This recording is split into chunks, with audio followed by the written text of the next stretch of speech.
कभी जिंदगी में एक ऐसा पल आता है जो सब कुछ बदल देता है।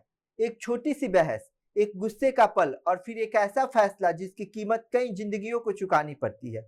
दिल्ली के पूर्वी जिले से सामने आई एक ऐसी ही दिल दहला देने वाली कहानी ने हर किसी को हैरान कर दिया है। एक पुलिसकर्मी जिसके हाथों में लोगों की सुरक्षा की जिम्मेदारी थी, उसी के हाथों से एक खौफनाक वारदात हो गई।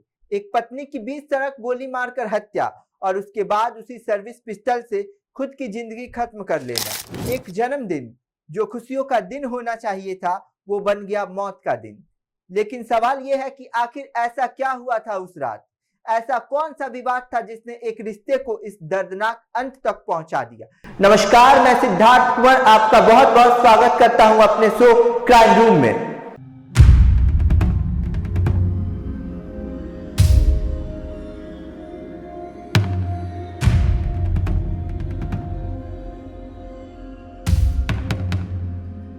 यहाँ हम खोलेंगे उन मामलों की हर परत, जहां हर सबूत एक नई दिशा देता है और हर गवाह एक नया सवाल खड़ा करता है।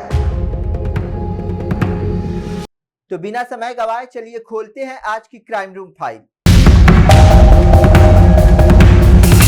दिल्ली, देश की राजधानी, एक ऐसा शहर जहां हर दिन लाखों कहानियां जन्म लेती है। लेकिन पूर्वी दिल्ली के विनोद नगर इलाके में रविवार रात जो हुआ, उसने हर किसी को झकझोर दिया। एक घर में रिश्ते की खामोशी थी, एक परिवार में तनाव था और फिर सड़क पर ऐसा मंजर सामने आया जिसने पूरे इलाके में दहशत फैला दी। इस कहानी के दो किरदार थे, दिल्ली पुलिस में तैनात कांस्टेबल मनीष भाटी और उसकी पत्नी प्रियंका।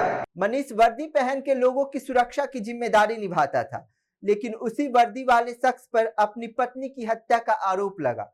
पुलिस जांच के मुताबिक रविवार का दिन प्रियंका के लिए खास था, क्योंकि उस दिन उसका जन्मदिन था। लेकिन जिस दिन घर में खुशियां होनी चाहिए थी, उसी दिन रिश्तों के तनाव ने एक खौफनाक मोड़ ले लिया। बताया जा रहा है कि पति पत्नी के बीच पिछले कुछ समय से विवाद चल रहा था। रविवार रात भी दोनों के बीच किसी बात को लेकर बहस हुई। शुरुआत एक विवाद से हुई, लेकिन धीरे धीरे हालात इतने बिगड़ गए कि गुस्से ने एक ऐसी घटना को जन्म दिया जिसकी कल्पना किसी ने नहीं की थी। विनोद नगर की सड़क पर अचानक गोलियों की आवाज सुनाई दी। स्थानीय लोगों के मुताबिक देखते ही देखते वहां अफरा तफरी मच गई। आरोप है कि मनीष ने अपनी सरकारी सर्विस पिस्टल निकाली और अपनी पत्नी प्रियंका पे गोली चला दी।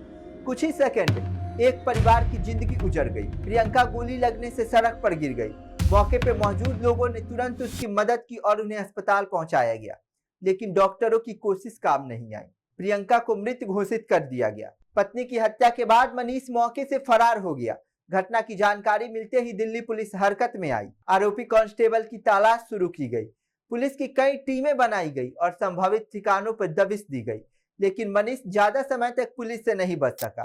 हालांकि जो हुआ उसने इस पूरी कहानी को और भी ज्यादा दर्दनाक बना दिया। अगले दिन मयूर विहार इलाके से पुलिस को एक सूचना मिली। एक व्यक्ति का शव मिला था। जब जांच की गई तो मृतक की पहचान दिल्ली पुलिस कांस्टेबल मनीष भाटी के रूप में हुई। पुलिस के मुताबिक मनीष ने उसी सर्विस पिस्टल से खुद को गोली मारकर आत्महत्या कर ली, जिससे उसकी पत्नी की हत्या की गई थी। कुछ ही घंटों के अंदर एक परिवार के दो सदस्य दुनिया छोड़ चुके थे।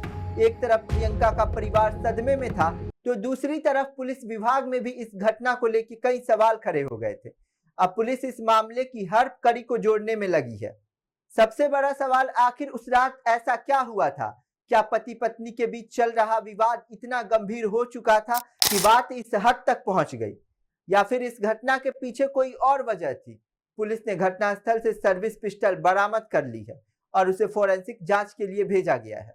इसके अलावा पुलिस दोनों के mobile phone, call record, chats की भी जांच कर रही है। जांच अधिकारी परिवार के सदस्यों, पड़ोसियों और घटना से जुड़े लोगों से पूछताछ कर रहे हैं, ताकि उस रात की पूरी सच्चाई सामने आ सके।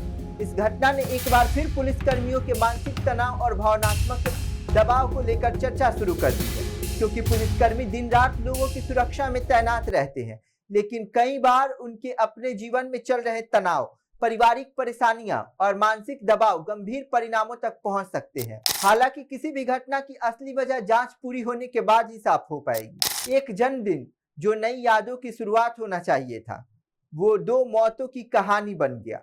एक पत्नी जो जिंदगी जीना चाहती थी, एक पति जिसके हाथ में कानून की जिम्मेदारी थी, लेकिन एक पल के गुस्से ने सब कुछ खत्म कर दिया। आज भी कई सवाल अनसुलझे हैं। आखिर वो कौन सा विवाद था जिसने एक रिश्ते को मौत के मोड़ तक पहुंचा दिया? क्या समय रहते इस रिश्ते की दरार को भरा जा सकता था? अगर मनीष के मन में चल रहे तनाव को कोई समझ पाता तो शायद कहानी आज कुछ और होती। और इंतजार है उस सच का जो इस खामोश कहानी के पीछे छिपा है। सावधान रहें, सतर्क रहें और सुरक्षित रहें। मिलते हैं ऐसी ही कहानी के साथ नेक्स्ट एपिसोड में। तब तक के लिए देखते रहिए पब्लिक एशिया न्यूज।